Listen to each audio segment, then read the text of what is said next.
시청자 여러분 안녕하십니까? 헬로티비 뉴스 나라입니다. 2019년 경기 북부 지역에서 큰 관심을 끌었던 10대 이슈를 뽑아서 정리해보는 시간 가질 텐데요. 먼저 그 첫 번째 시간으로 5가지 이슈부터 정리해보도록 하겠습니다. 준비된 영상부터 확인해 보시죠.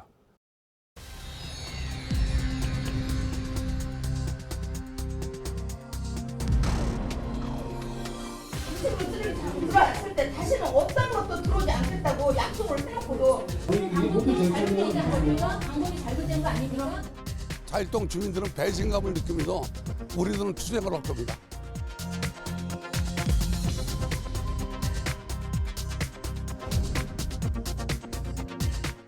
대한민국의 민투의 나쁜 선례를 남긴 거라고 이렇게 생각을 해서 계속 다투어 보겠습니다.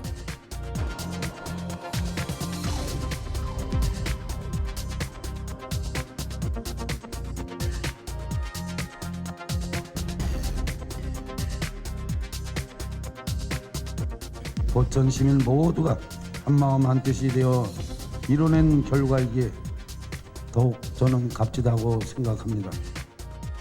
7호선 전철이 들어오면은 희망이라는 게 보이고 내일이라는 게 보이지 않습니까?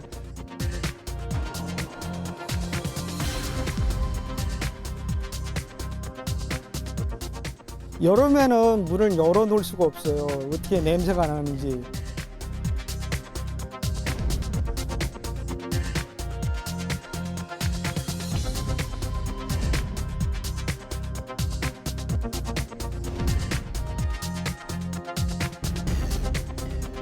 연천군 백학면의 한 양돈 농가에서 아프리카 돼지열병이 발생했습니다.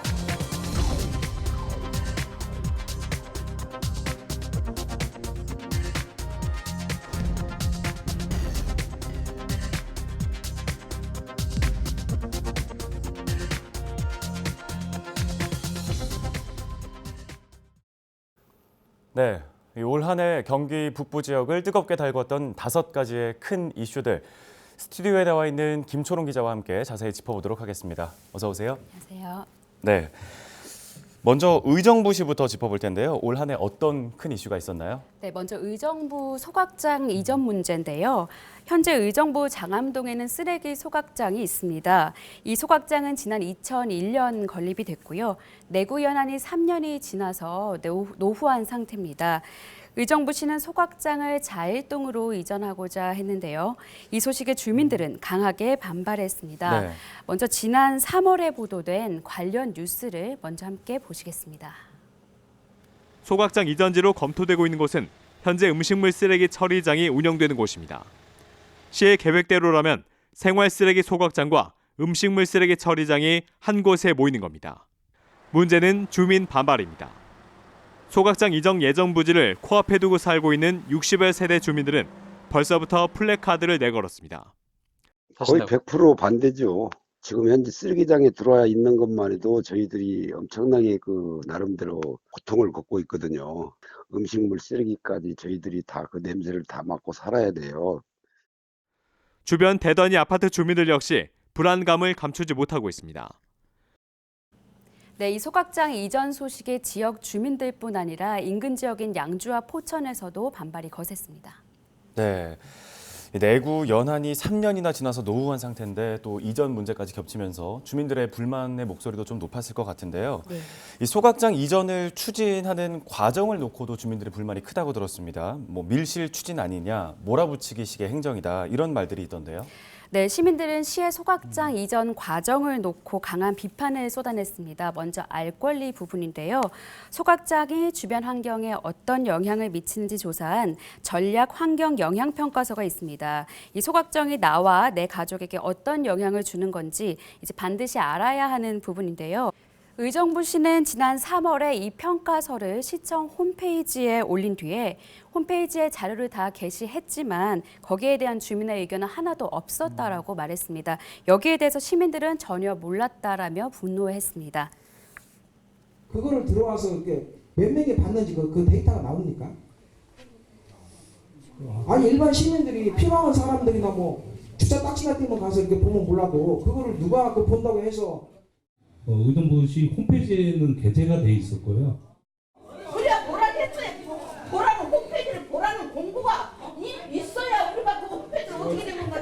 때 아까 말한 말이 없는데 어떻게 이 밖에도 주민 설명회 홍보가 미흡했다. 또 시에서 다 결정하고 왜 다 뒤늦게 주민 협의체를 구성하냐는 등의 지적이 잇따랐습니다. 네, 그러면 실제로 소각장이 주변에 어떤 영향을 미치는 건가요? 네, 의정부시가 실시한 환경 영향 평가에 따르면 소각장 공사 시에 발생하는 이 초미세먼지가 연간 환경 기준을 초과한 것으로 예측됩니다. 또 소각장 운영 20년 동안 발생하는 초미세먼지 역시 기준치를 초과할 것으로 예측이 되는데요. 시는 소각장의 영향이 크지 않다고 말했습니다. 예. 지난 3월 인터뷰한 내용을 보시겠습니다. 배경 농도 자체가 이미 이제 국가에서 정한 기준을 일단 초과한 상태에서 저희가 이제 그 소각장 운영이나 공사를 할 때 이제 농도가 조금의 어떤 영향을 주긴 하거든요. 한 0.01, 0. 요 정도의 가중이 됩니다. 네, 의정부시 입장을 들어보면 뭐 큰 영향은 없다 이렇게 들리는데 환경부가 사업에 제동을 걸었다고요? 네, 맞습니다. 이 환경부는 시가 제출한 자료만으로는 부족하다고 판단한 것으로 보입니다. 추가 조사를 요구했는데요. 지난 11월 환경부 한강유역환경청은 소각장 예정지로부터 반경 5km 안에 있는 광릉숲을 대상으로 1년간 동식물 현황 조사를 해야 한다는 그런 의견과 같은 기간 분지 지역인 입지 예정지에 대기질 조사를 해줄 것을 의정부시에 요청했습니다.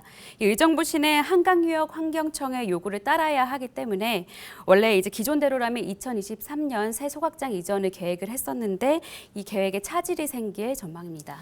네, 소각장 이전 문제 계속해서 짚어봐야 할 것 같고요. 다음은 경전철 얘기로 좀 넘어가 보겠습니다.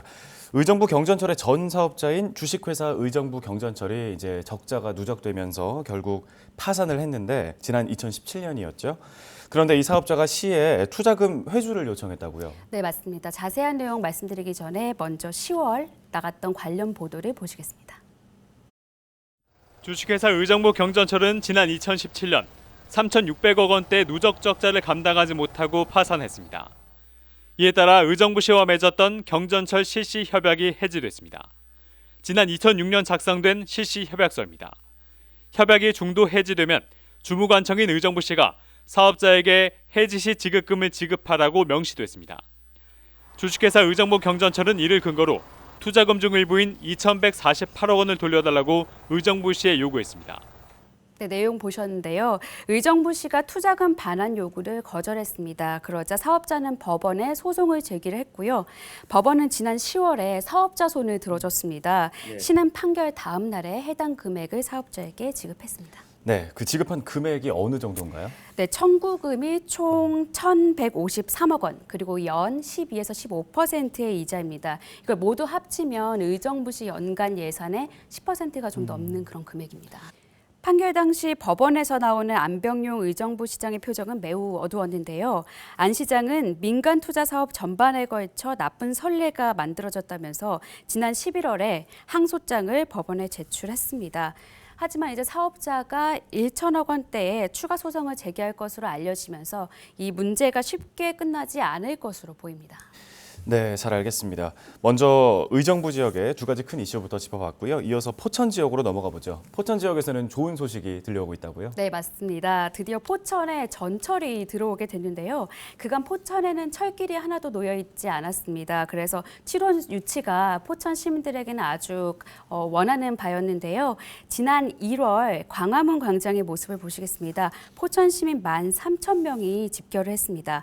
현장에 갔던 취재진 말로는 끝이 보이지 않을 정도로 사람이 많았다고 하는데요.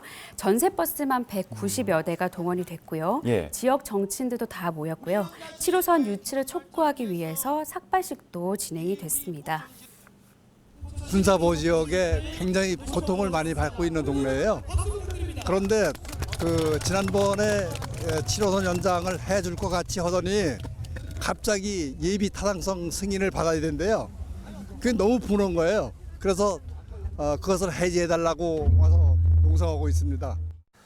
네, 그러면 지금 방금 영상으로 본 상황들 이후에 정부 발표가 나온 거죠? 네, 맞습니다. 이 집회 보름 후에 정부가 예비 타당성 면제 사업 대상들을 발표를 했는데요. 그 안에 포천 전철 7호선 사업이 포함이 됐습니다. 보통 대규모 국가 사업의 경우에는 이 경제성 등을 그 사업 시행 전에 따지는 타당성 평가를 하는데 네. 이 예비 타당성 그 대상에 포함이 되면서 포천 전철 7호선의 사업의 추진이 빠르게 되게 됐습니다. 2028년 개통 예정인 포천 7호선은 양주 옥정에서 포천 소울읍, 대진대학교 포천시청으로 노선이 이어집니다. 역은 3곳이 신설될 예정이고요. 총 사업비는 약 1조 391억 원 규모입니다. 네, 강남권에서 전철을 타고 포천으로 갈 수 있는 날이 하루빨리 오기를 기대해 보겠습니다. 이어서 동두천 소식으로 넘어가 볼 텐데요. 동두천에는 올 한 해 어떤 이슈가 있었죠? 네, 동두천 생현동, 송내동 일대 3만여 명이 15년 넘게 축사 악취로 고통을 받았습니다. 근데 이 문제가 드디어 해결이 되게 됐습니다. 네, 15년 동안 시달렸던 이 축사의 악취 얼마나 심했던 건가요? 네, 저도 이제 취재차 그런 축사를 많이 방문을 했었는데요. 예. 그 차 문을 열자마자 코를 찌를 정도로 굉장히 독한 냄새가 나는 그런 상황입니다. 예. 그걸 15년 넘게 고통을 당했다고 하니까 어느 정도인지 좀 예상이 되는데요. 지난해 초에 보도된 내용을 먼저 보시겠습니다. 동두천 송내동의 아파트 단지입니다. 단지 건너편에는 돼지나 소를 키우는 축사 23개가 밀집해 있습니다. 아파트와 축사 사이 거리는 하천 하나를 사이에 두고 1km가량 떨어져 있습니다. 바람을 타고 수시로 날아드는 축사 악취 때문에 이곳은 살기 싫은 동네가 됐습니다. 여름에는 문을 열어놓을 수가 없어요. 어떻게 냄새가 나는지. 반면 새로 동천시를 이사 오시려는 분들도 냄새 때문에 오지를 않고 이런 경우가 많고. 네, 이 아파트와 불과 1km밖에 떨어지지 않은 여러 동의 축사, 문제가 심각했던 것 같은데 그동안 왜 해결을 하지 못했던 거죠? 네, 이게 행정구역이 달랐기 때문인데요. 설명을 드리면 악취 피해를 입는 지역은 동두천시, 그리고 악취를 내는 축사는 양주시에 있어서 두 지자체 간 보상금 문제 등을 놓고 협의가 어려웠기 때문입니다. 네, 알겠습니다. 이제 마지막으로 연천 지역 소식을 좀 짚어보죠. 올 한 해 또 전국을 비상에 빠뜨린 이슈 중에 하나가 아프리카 돼지열병이었잖아요. 연천 지역에서도 이제 백신이 없는 돼지 전염병이기 때문에 피해가 컸었죠. 네, 연천 지역의 피해가 굉장히 컸는데요. 이 아프리카 돼지열병으로 연천에서는 돼지천 19만 7천 마리가 처분됐습니다. 돼지열병 발병 농가와 그 주변 농가의 돼지뿐 아니라 연천 지역 내 모든 농가의 돼지를 처분한 겁니다. 강경책을 쓴 건데요. 돼지 처분에 따른 정부 보상금이 턱없이 적다며 농가들은 참담한 심정을 토로했습니다. 지난 11월 관련 보도입니다. 정말 참담한 심정이죠. 저희들한테는 이제 뭐 어떠한 그 보상 체계도 없는 그냥 망무건의식 살처분을 한 이후로서는 저희들한테는 엄청난 지금 농림축산식품부는 이런 농가에 긴급 경영안전 자금으로 최대 5억 원을 지원하겠다고 밝혔습니다. 단 무상 지원이 아닌 저금리로 빌려주겠다는 겁니다. 생색내기용이고 빚 좋은 개살구고요. 특례 조항을 만들든지 아니면 그런 신용보증 문제가 해결되지 않고는 대부분의 농가를 그들이 그걸 받을 수가 없어요. 농가들은 돼지 살처분 후 재입시까지 소요되는 모든 비용을 정부가 지원해야 한다고 주장합니다. 광범위하게 과도하게 일방적으로 희생을 요구해서 살처분했던 농가들에 대해서는 그거에 따른 응당한 대응인 운영 손실금을 하루빨리 보장해 주길 바랍니다.